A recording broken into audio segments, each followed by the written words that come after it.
정오의 시간에 물을 뜨려고 우물가로 가게 되어집니다. 그러면서 문득 이런 생각이 들었을 것 같습니다. 내가 어떻게 하다가 이렇게 내 인생이 꼬였나? 사람들의 낯을 피하여 다닐 정도로 내 인생이 이렇게 부끄러운 인생이 되었는가? 그런 생각을 할 만했어요. 이 여인이 지나가면 사람들이 뒤에서 수군거리는 소리가 들립니다. 저 여자가 남편을 5번이나 바꿨대. 지금 6번째래. 안 들으려고 해도 이 귓전에 그 소리가 맴도는 것 같아요. 사실 이 여인도 어린 소녀 시절에 평범한 다른 소녀들처럼 단란하고 행복한 가정을 꿈꾸었죠. 사랑하는 사람을 만나고 아이를 낳고 이웃과 오손도손 사는 그러한 꿈을 꾸면서 살아왔는데, 어느 날 이 여인의 나이가 얼마인지 모르겠지만 최소한 30대 40대는 됐겠죠. 문득 지나 보니까 자기 인생이 너무 꼬인 거예요. 한국식으로 말하면 참 팔자가 기구하다, 이렇게 된 거예요. 사람들은 자기를 바라보면서 자기 이야기를 들으려고 하지도 않습니다. 그러면서 손가락질하며 음란한 여인이라고 낙인을 찍습니다. 이 여인이 할 말이 많죠. 사실은 그게 아니다.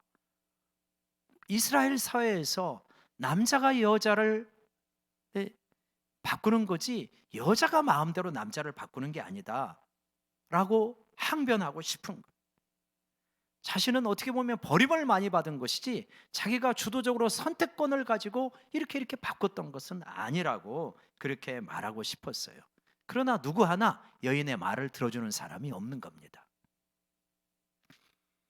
어찌되었든 간에 여인은 남편이 바뀔 때마다 어떤 자기의 삶이 바뀌기를 간절히 바랬습니다. 좀 더 다정하고 따뜻한 남편이었으면 좋겠다. 안락한 환경이면 좋겠다. 더 이상 고생하지 않고 살았으면 좋겠다. 이런 기대를 가졌던 거죠. 그런데 자기의 기대와는 다르게 현실은 훨씬 더 가혹했습니다. 기대는 산산이 부서지고 꿈은 유리창 깨어지듯이 완전히 박살이 난 건 그런 삶이죠. 그래서 이 정말 이 부서진 삶을 부둥켜 안고 살아가는데, 삶을 살아간다라고 말하기보다는 버티고 있다, 이렇게 말해도 과언이 아닌 그런 삶을 살아가고 있는 것입니다. 오늘도 사람들의 눈총을 피하여서 정오의 시간에 물을 길러 우물로 갑니다. 네, 길이가 한 2km 정도, 이 정도 되는 거리인데 이제 물동이를 지고 걸어가는 거죠. 걸어가는데 그래서 이제 우물가에 도달해 보니까 한 나그네가, 유대인 복장을 한 나그네가 이 긴 거리에 지친 모습으로 우물가에 앉아 있습니다. 그때까만 하더라도 여인은 몰랐죠. 오늘 내 인생이 바뀔 것이다, 이런 걸 몰랐죠. 그래서 그냥 심드렁하게 두레박으로 물을 길고 있는데 이제 이분이 말을 걸어옵니다. 근데 이 말을 걸어오는데 이야기를 듣고 보니까 이분이 예수님이었던 거예요. 근데 자기는 우연히 이 사람을 만났다고 생각했어요. 예수님도 우연히 가다가 나를 만났겠지라고 생각했는데 사실 성경을 보니까 그렇지는 않았더라라고 하는 거예요. 한번 요한복음 4장 4절 말씀 같이 한번 읽어볼까요? 3절에 보면 예수님께서 유대를 떠나사 다시 갈릴리로 가실새, 4절 같이 읽어봅시다. 시작. 사마리아를 통과하여야 하겠는지라. 예루살렘에 있는 유대, 그리고 이 북쪽에 갈릴리 호수가 있는 이 갈릴리, 나사렛이 있는 또 호수가 있는 갈릴리, 여기 이렇게 올라가려면 3가지 길이 있습니다. 해안가, 지중해 해안가를 따라서 가는 길이 있고, 요단강 동편으로 지금의 요르단 땅을 통해서 걸어가는 길이 있는데, 주로 이스라엘 백성들은 요단강 동편 길로 많이 다녔습니다. 근데 예수님은 굳이 사마리아 길로 가는 거예요. 사마리아는 유대인들이 잘 안 가는 길입니다. 서로 반목이 심했거든요. 유대인들은 사마리아 사람들을 많이 무시했습니다. 이방인들하고 피가 섞인 혼혈이기 때문에 저거는 이스라엘이 아니다. 많이 무시하고 무시를 받는 사마리아 사람들은 유대인들에 대해서 반감을 가지고 있고, 그래갖고 사이가 안 좋고. 근데 예수님께서 얼마든지 돌아갈 수 있는데 오늘은 사마리아로 통과하여야 하겠는지라, 통과해야 될 필연성이, 당위가 있었다는 말이에요. 왜요? 여인을 만나야 하기 때문에. 여인을 만나서 인생이 파탄난 이 여인을 구원하려고 하는 계획을 가지셨기 때문에 그 길을 통과하여야만 하겠는지라, 이렇게 말씀하고 있습니다. 여러분, 우리가 어느 날 태어나서 교회에 처음부터 나왔던 분도 있지만 어느 날 교회에 나왔던 분이 있잖아요. 저 같은 경우는 고등학교 때 친구 자전거를 타고 가는데, 친구 자전거를 얻어 타고 가는데 친구가 그러는 거예요. 야, 너 우리 교회 나가보자. 그래가지고 이쁜 여학생 있냐? 그랬더니 이쁜 여학생 우리 교회 되게 많다. 그냥 그 말에 속아가지고 그렇게 갔는데, 그게 나는 우연인 줄 알았고 친구가 그냥 말하는 줄 알았더니 아니더라. 필연이었더라. 내가 너를 창세 전에 구원하기로 선택을 한 거야. 그날 우연히 손시성을 가진 그 친구가 자전거 타고 갈 때 말했던 것 뿐이지, 하나님의 어떤 필연성 속에 그것이 있었던 것 뿐이지, 그게 절대 우연이 아니란다. 여러분, 우리와 예수님의 만남은 우연이 아니라 필연이었다는 것을 믿으시기 바랍니다. 내가 창조되기 전에 나는 구원받기로 선택된 존재예요. 어머니 뱃속에 잉태되기 전에 사랑하는 아들아, 딸아, 나는 너 반드시 구원할 거야.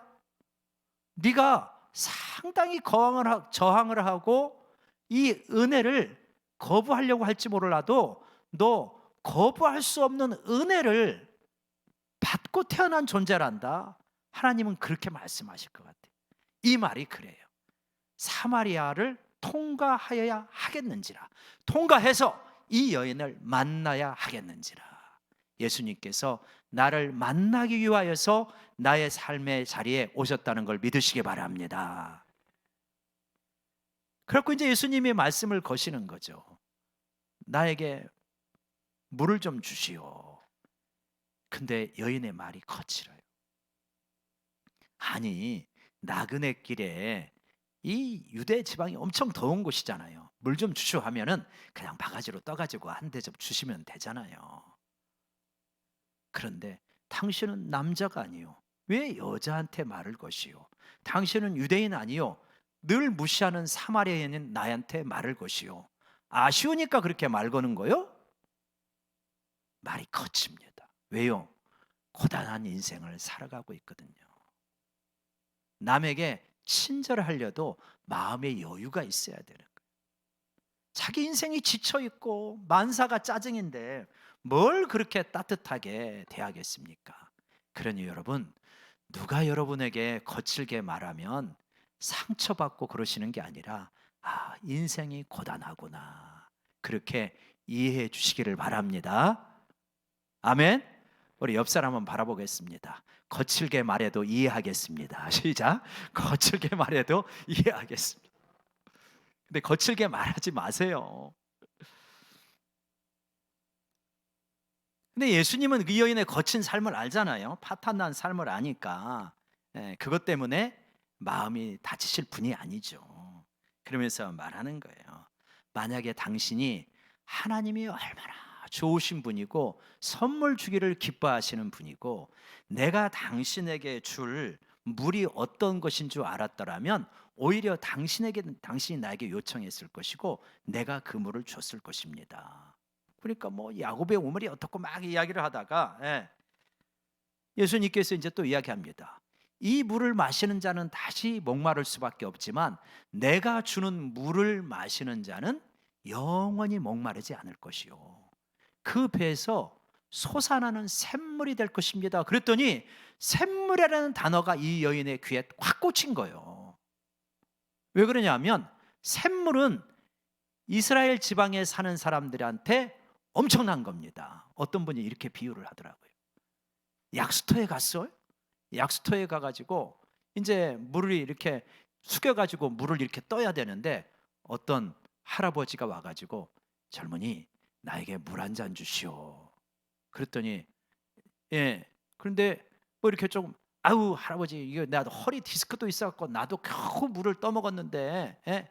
좀 다른 사람한테 해달라고 하면 안 돼요. 그랬더니 할아버지가 하는 말이 젊은이 나한테 물 한 잔 주면은 이 강남에 있는 빌딩을 내가 하나 주겠어. 그러면 뭐 귀가 번뜩 뜨이지 않겠습니까? 이 그런 거예요. 왜냐하면 이 샘물은 엄청난 거거든요. 구약에 보면 샘물 때문에 우물 때문에 많이 싸웠던 거 기억나시죠? 왜 그러냐면 이스라엘 지방에는 이런 저기가 있어요. 이렇게 웅덩이들이 물이 비가 내리면 웅덩이 같은 데다가 물을 받아가지고 이제 걸러가지고 먹기도 하는데 건기가 되면 비가 내리지 않은 건기가 되면 이게 바싹 마르는 거예요. 그러니까 물이 굉장히 귀합니다. 그런데 건기가 되어도 샘솟는 물이 있는 거예요. 그게 뭐냐면 샘물인 거예요. 그러니까 이거를 하나 가지고 있다 하면은 그냥 아주 사는 게 너무 풍성해지고 부유해지는 거예요. 걱정할 게 없는 거예요. 아, 그런 샘물이 있습니까? 그러면 그런 샘물 주셔가지고 내가 다시는 이 물 기르러 올 필요도 없게 그런 샘물을 나에게 좀 주십시오. 그런 비밀스러운 장소가 있습니까? 알려주십시오. 그렇게 말을 하는 거지. 그러니까 이 여인은 지금 이 땅의 물을 말하는 거예요. 근데 예수님께서는 예수님의 이야기를 자세히 들어보면 이 땅의 물을 말하는 게 아니라 영적인 샘물을 말하고 있다. 그러니까 내가 주는 물을 마시면 영원히 목마르지 않는다. 이 세상에 그런 물은 없잖아요. 한번 먹고 나면 조금 지나면 다시 목마를 수밖에 없는. 근데 내가 주는 물을 마시면 영원히 목마르지 않는다. 여러분, 예수님과 예수님을 만나는 사람의 대화가 서로 평행선을 달릴 때가 있어요. 왜 평행선을 달리냐? 예수님을 만난 사람들은 전부 이 땅의 문제를 계속 생각하고 있어요. 오병이어의 기적의 현장에서 사람들은 환호하는 거예요. 야, 예수님을 왕으로 삼자. 예수님을 왕으로 삼으면 먹고 살 걱정은 하나도 없네. 우리 대선 후보들이 다 이야기하는 것도 그런 거잖아요. 여러분, 먹고 살 걱정 없게 내가 만들어주겠습니다. 그런 거잖아요. 누가 더 그런 거를 현실적으로 제시하느냐, 그 문제죠. 그래갖고 예수님을 왕으로 삼겠다고 막 환호를 하는데 예수님이 그 사람들을 피합니다. 그리고 나중에 그 의미를 설명해 줘요. 오병이어의 기적은 여러분 무슨 뜻이냐? 먹고 살 문제가 해결된다는 게 아니라 나를 먹어야 진짜 줄이지 않는 것이다. 나는 하늘에서 내려온 만나니 나를 먹고 마셔야 여러분의 영적인 목마름과 기갈이 해소가 될 거요. 아니, 이 사람을 어떻게 먹고 마시냐? 멀쩡한 사람을. 그래가지고 그 말을 이해하지 못하고 사람들이 다 떠나갑니다. 오병이어의 기적을 다음 날에 떠나가죠. 그러니까 예수님이 말하는 것은 나를 먹고 마시라. 내가 십자가에서 죽고 부활하게 될 때 이 십자가에서 죽고 부활한 나를 온전하게 나 자신의 주로 받아들이면 결코 인생이 더 이상 목마르지도 않고 배고프지도 않은 진정한 인생의 풍요가 있는 삶이 될 것이다. 이 말을 하는 거거든요. 영적인 말을 하는데 이 땅의 문제로 이야기하니까 계속 평행선을 달리는 거예요. 그래서 요한복음에서 인자 위에 천사가 오르락 내리락 하리라라고 하는 것이 그거예요. 하늘 차원과 땅의 차원이 연결이 되어진다는 거예요. 여인은 땅의 이야기를 하고 있는데 예수님은 하늘을 지금 말해서 연결하는 것입니다. 여러분, 우리의 영적인 시야가 열리면요, 하늘과 땅이 연결되어지는 역사가 일어날 줄로 믿습니다. 땅의 문제만 자꾸 해결하려고 하니까 힘겨운 거예요. 하늘이 연결이 되어지면 하늘에 속한 모든 풍요한 복이 땅으로 내려오는 거예요. 지금 그 얘기를 하고 계시는 거거든요. 하늘과 땅이 연결이 되어지면 영원히 목마르지 않을 것이다. 근데 땅에서만 물을 먹으려고 하니까 네가 늘 목마른 거야. 지금 이 말씀을 하시는 겁니다. 여러분, 인생은요 목마릅니다. 우리가 아까 찬양 불렀는데 우물가의 연기처럼 난구했네. 우물가의 연처럼 구합니다. 혹시라도 사람이 바뀌면, 혹시라도 직장이 바뀌면, 혹시라도 집을 사게 되면, 혹시라도 다른 사람을 만나게 되면 내 목마름이 해소가 되어질까? 내가 진정 만족하는 삶을 살아갈 수 있을까? 아니라는 거예요. 이 땅의 환경이 바뀌어가지고 진짜 목마름이 해결되는 게 아니다. 목마름은 어떻게 해결되냐? 하늘이 열려되고 하늘에서 내려온 예수님을 통하여서 하늘의 복을 맛보고 누리게 되어질 때, 그때 진정한 목마름이 해결되어진다. 이렇게 말씀하고 계시는 거예요. 여러분, 인생을 한 60, 70 살아보면 많은 사람들의 마음속에 회한이 있는 것 같아요. 야, 후회할 때 회, 한스럽다 할 때 한이잖아요. 인생 참 잘못 살은 것 같다. 이 회한이 있는 사람이 많이 있어요.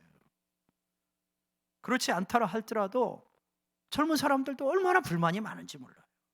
가능성이 많지만 불만이 많아요. 마음에 평안이 없고 기쁨과 감사가 없어요. 그렇다면 여러분, 하늘과 지금 연결이 안 된 거예요. 우물가에 가서 예수님을 만나시기를 바랍니다. 그래서 하늘이 열리시기를 바랍니다. 여러분, 우리가요, 문제가 많다는 것은 어떤 의미에서는 하나의 좋은 사인이기도 해요. 문제가 없고 평탄하면 이렇게 절박하지 않거든요.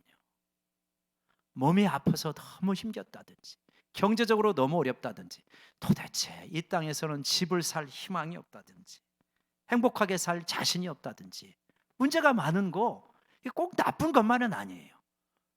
이 문제는 뭐냐면 예수님 앞에 나와서 내 속마음을 다 털어놓고 주님을 만날 수 있는 절호의 기회도 되는 거예요. 그래서 주님은 말씀하신 거예요. 심령이 가난한 자는 복이 있나니 천국이 너희에게 열릴 것이요. 여러분, 문제 많다고 낙심하지 말고 오히려 이 문제 때문에 예수님을 만난 사마리아 여인을 기억하시기를 바랍니다. 그래, 이 문제가 힘들지만 이것 때문에 내가 하나님 앞에 엎드리지, 이렇게 되는 거예요.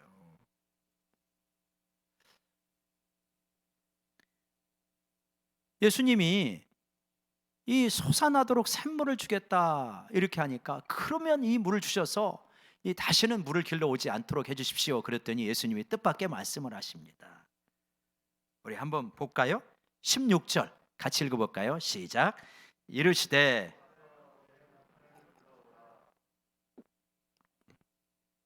이거 결례되는 말씀이잖아요. 남자가 이 멀쩡한 한 여인에게 가서 당신 남편 불러오시오. 보통은 이거 이렇게 해서는 안 되는 말이잖아요. 근데 이 말을 듣는 순간 여인은 가슴이 철렁하지요. 왜냐? 지금까지 누구를 만나 이야기할 때 남편 이야기만 나오면 회피한 주제이거든. 아마 여러분 그럴 거예요. 사람을 만나서 정상적인 대화를 하는데 자녀 이야기만 나오면 빨리 화제를 전환해버려. 부모님 이야기만 나오면 빨리 화제를 전환해버려. 학교 이야기만 나오면 빨리 화제를 전환해버려. 나 그 얘기 하고 싶지 않다. 그거 생각하면 내가 스트레스가 너무 많은 거예요. 평상적인 대화가 될 수가 없는 거예요. 마음의 평화가 급격하게 깨어지는 거예요. 제가 혼자 생각을 해봤어요. 이 여인의 남편들은 어떤 사람이었을까? 성경에 나와 있지 않지만 제가 구성해 보니까 아마 이러지 않았을까? 첫 번째 남편은 참 좋은 사람이었을 수도 있겠다. 자기를 정말 사랑해 주었는데 전염병으로 죽었어요. 두 번째 남편은 자기를 타박을 하더니 어느 날 이혼장 하나 탁 써주더니 나가! 하고 쫓아낸 거예요. 세 번째 남편은 부려먹기만 하고 일 시키기만 하고 돈만 좋아해가지고, 그러면서 돈을 많이 못 번다고 쫓아낸 남편. 네 번째 남편은 바람을 피고 멀리 떠난 남편. 아마 이런 사람들이었지 않았을까. 지금 그냥 살고는 있는데 마음 주기도 어려운 그런 남편. 행복한 삶이 아닌가. 그런 남편을 데려오라. 자기가 정말 회피하고 싶었던 주제인데 이 이야기를 하는 순간 가슴이 철렁하고 마음속에 어떤 적개심 같은 게 이룰 수 있어요. 왜냐하면 지금까지 남편 이야기를 할 때 사람들이 자기를 바라보았던 눈빛이 있거든요. 무시, 경멸, 조롱, 너 같은 게. 이런 것들을 깨달았기 때문에, 느꼈기 때문에 마음속에 순간 울컥하고 적개심이 생길 수도 있었을 거예요. 그래서 예수님을 딱 봤어요. 근데 예수님을 보는데 예수님의 맑은 눈에서 한없는 자비가 흘러나오는 거예요. 네가 남편 5명 바꿨다고 너무 힘겨워하느냐? 그럴 것 없다. 내 안에서 너 얼마든지 새롭게 출발할 수 있다. 그 눈빛이 한없이 많은 것을 포함하고 있다는 것을 알았어요. 한없는 자비를 바라보면서 그러면서 이분이 나를 비난하려고 이야기를 하시는 게 아니라 이분이 나를 회복시키려고 이야기를 하시는구나 하는 걸 깨달았습니다. 이 문제는 자신에게 바위와 같은 문제였어요. 예수님에게 나오면 이 생수가 솟아난다고 했는데 생수가 솟아나오다가도 이렇게 막혀지는 경우들이 많잖아요. 왜냐하면 바위 같은 문제가 우리를 짓누르고 있으니까. 그러니까 이 여인의 바위 같은 문제가 바로 남편의 문제였어요. 근데 모세가 반석을 치니까 반석이 쪼개지면서 거기서 생수가 흘러나오지 않았습니까? 그런 것처럼 너도 이 문제 해결받아야 돼. 이 문제 회피한다고 되는 게 아니야. 이거 부인한다고 부인되는 게 아니야. 그러나 예수님 안에서 얼마든지 해결받을 수 있단다. 이게 예수님께서 하고 싶었던 말씀이에요. 여러분, 우리에게도 그런 문제 있어요. 어떤 분은 어떤 기가 막힌 과거의 죄, 누구에게도 말할 수 없는 과거의 죄 때문에 그거를 생각할 때마다 어떤 죄의식에 짓눌리는 거예요. 내가 무슨 복을 받을 수 있겠냐? 그저 이만큼 사는 것도, 예수님의 은혜로 구원받는 것도 감지덕지지 무슨 더 이상을 바라겠냐? 이러면서 자기의 가능성을 아예 차단해버려요. 예수 그리스도의 십자가와 부활을 통하여서 주홍보다도 붉은 죄가 흰눈보다도 깨끗게 됐다는 이 사실을 문자 그대로 믿으시기를 바랍니다. 아무리 그 죄가 컸다 할지라도 예수님 안에서 깨끗하게 해결이 된 거예요. 얼마든지 앞으로 뻗어나갈 수 있다는 것을 믿으시는 여러분 되시기를 축원합니다. 어떤 분은 굉장히 후회스러운 삶을 살고 있어요. 그때 그렇게 하지 말았어야 되는데. 인생 참 많이 낭비했구나. 그러면서 과거의 실패를 곱씹고 곱씹는 거예요. 이 바위가 누르고 있는 한 생수를 또다시 맛볼 수가 없어요. 여러분, 실패보다도 훨씬 큰 게 주님의 긍휼과 자비인 걸 믿으시기 바랍니다. 여러분, 보세요. 이 여인 보세요. 이 여인이 나중에 동네로 가가지고 막 메시아와 만났다고 전도하잖아요. 보면 예수님 만난 후에, 자, 집중. 조는 분이 왜 이렇게 많아? 집중. 자, 보세요. 자, 예수님 만난 후에, 위에 히터 좀 꺼주시기 바랍니다.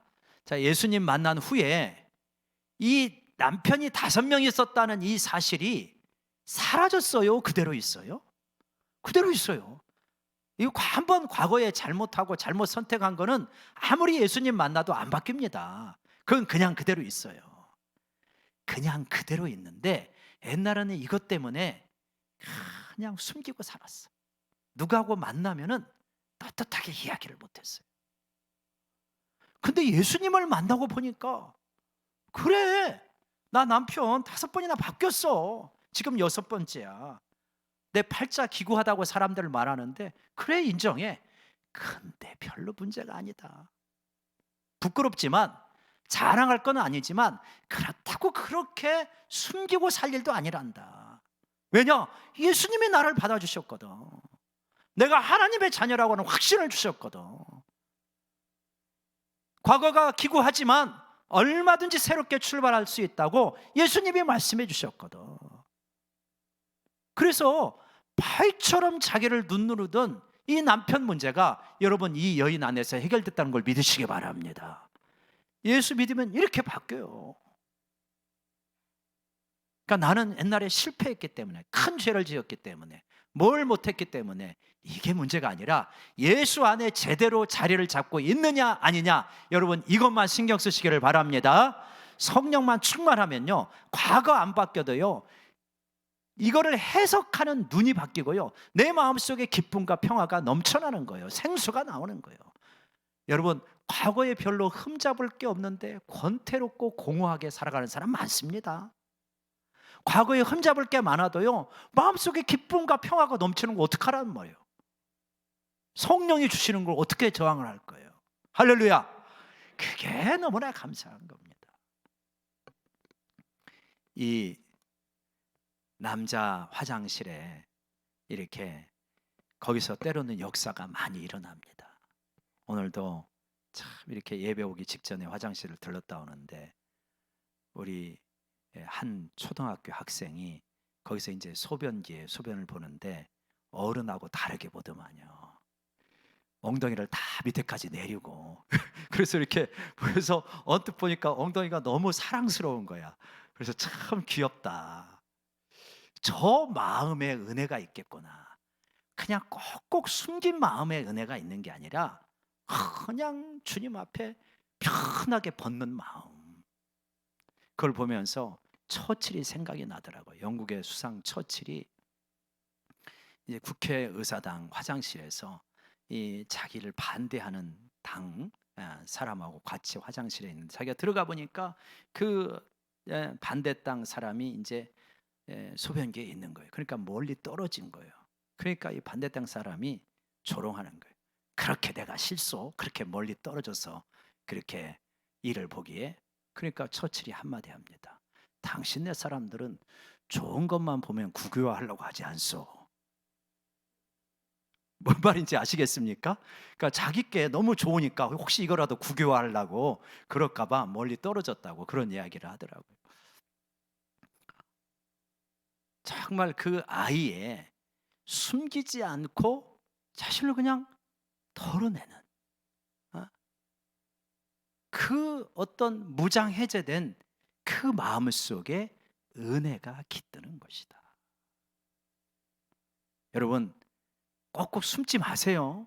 과거에 뭐가 있다고 그냥 이거는 누구도 어떻게 못해 이런 거 아니라 예수님 앞에 나오면 산더미 같은 바위라도 다 예수님이 해결해 준다는 걸 믿으시기 바랍니다. 이제 그러면서 이 안에서 샘솟는 그러한 생수가 나오는 거예요. 그러면서 여인이 이제 예수님과 이야기하면서 그런 걸 물어봐요. 혹시 예수님, 내가 이렇게 인생에 고달파진 것은 혹시라도 유대인들이 말하는 것처럼 예루살렘에 가서 예배를 드리지 않고 여기 그리심산에서 예배 드렸기 때문에 이렇게 힘든 겁니까? 그게 예배에 대한 이야기가 그 얘기예요. 그랬더니 예수님께서 그럽니다. 장소의 문제가 아니다. 예배를 영과 진리로 제대로 드리기만 한다면 하나님께서는 그 예배를 온전히 받아주신다. 그 얘기를 하셔요. 우리 여러분 너무나 잘 아시는 말씀이죠. 23절과 24절 같이 한번 또 읽어봅시다. 시작. 아버지께 참되게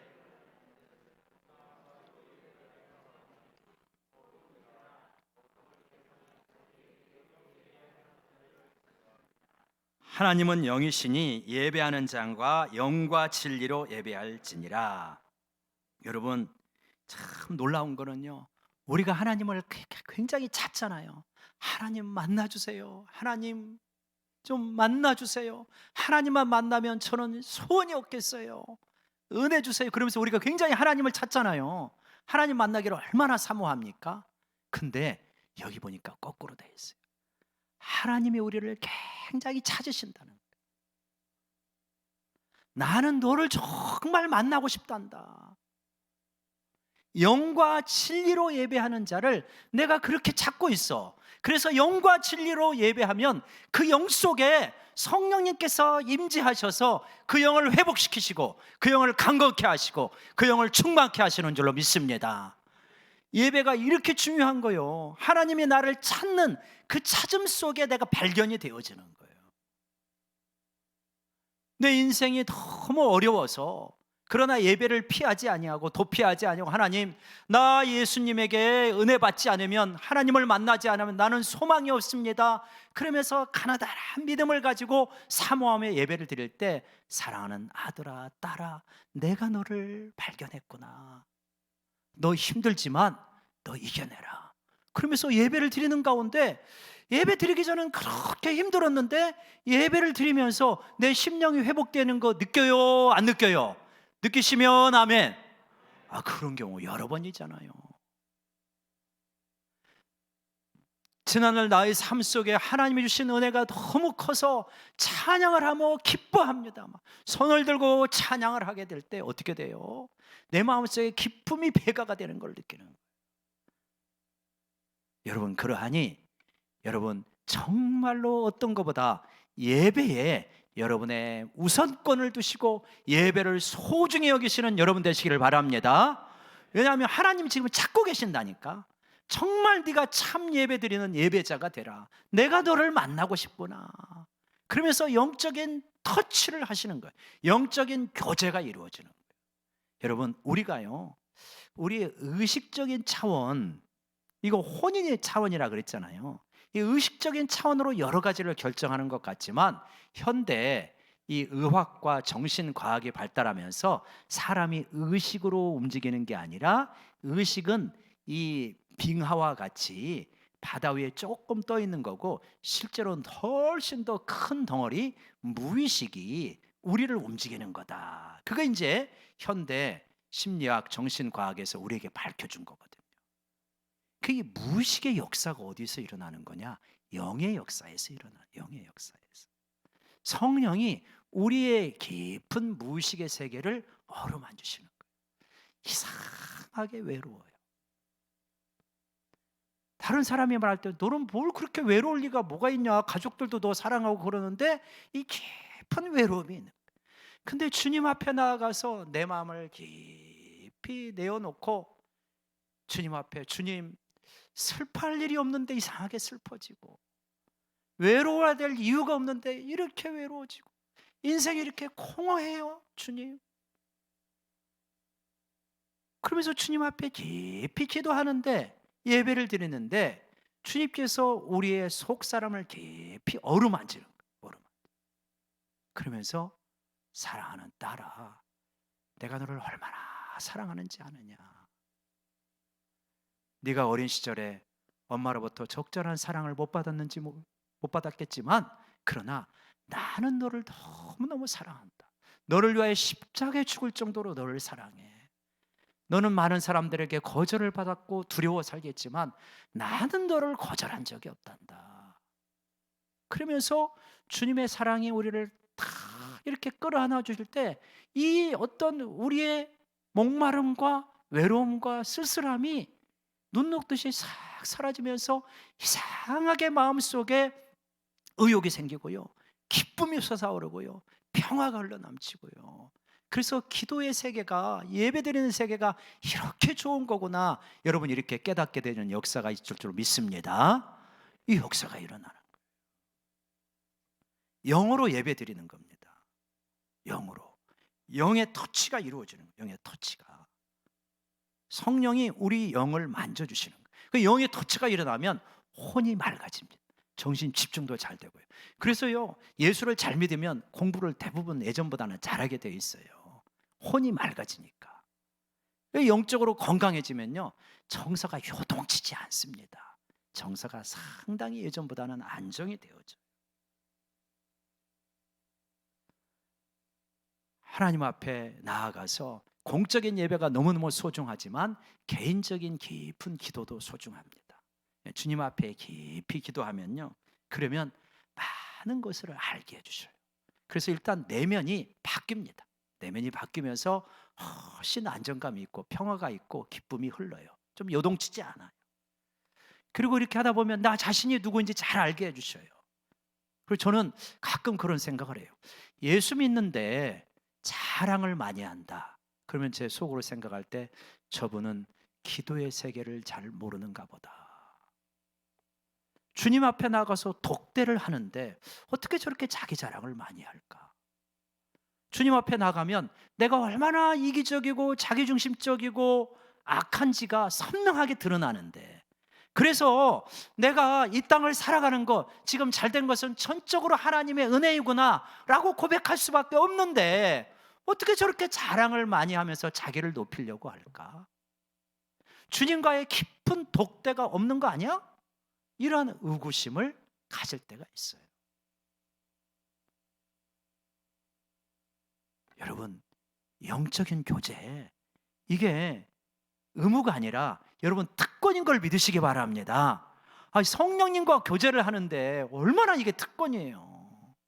부디 이러한 예배의 기쁨, 개인적으로 하나님과 독대하는 이 기쁨의 세계를 속히 좀 맛보셔서 하늘이 열리는 그러한 예배 때마다 하늘이 열리고 또 개인의 기도 때마다 하늘이 열리는 그 역사 일어나기를 원합니다. 그게 이제 이게 솟아나는 생수가 나오는 과정인 거죠. 이거를 깨닫게 되자 여인이 물동이 그냥 내팽개치고 마을로 들어갑니다. 그죠? 물동이가 중요한 게 아니에요.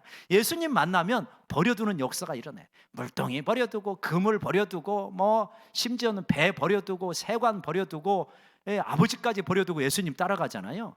너무 중요한 것을 만났기 때문에 이 일상에 필요한 것들을 버려두고 뛰쳐나갈 정도가 되는 거죠. 그러면서 말하는 거예요. 내 모든 삶을 다 알고 있고 진정한 진리의 길을 전해주시는 이분을 만났다. 이분이 메시아가 아니냐, 그리스도가 아니냐, 한번 와서 보라. 아니, 조금 전까지도 그 사람들 무서워서 피해 다녔던 사람이잖아요. 근데 이렇게 바뀐 거예요. 불과 한두 시간 만에 예수님을 만나면서 완전히 바뀝니다. 또 이런 면에서 우리는 조금 개인적인 열등감을 느끼죠. 이 사람은 이렇게 바뀌었는데 나는 이렇게 바뀌지 않았구나, 이런 열등감을 느끼지만, 그러나 생각해 보십시오. 그렇지 않아요. 꼭 그럴 거 아니에요. 이 여인의 변화는 순간적이고 전면적으로 짧은 시간에 일어났지만 우리는 점진적으로 바뀌어가는 줄로 믿습니다. 점진적으로 바뀌어가면서요, 영역별로 하나씩 하나씩 어루만져져요. 그러면서 우리를 주님이 기뻐하시는 수준으로 성장시켜 가십니다.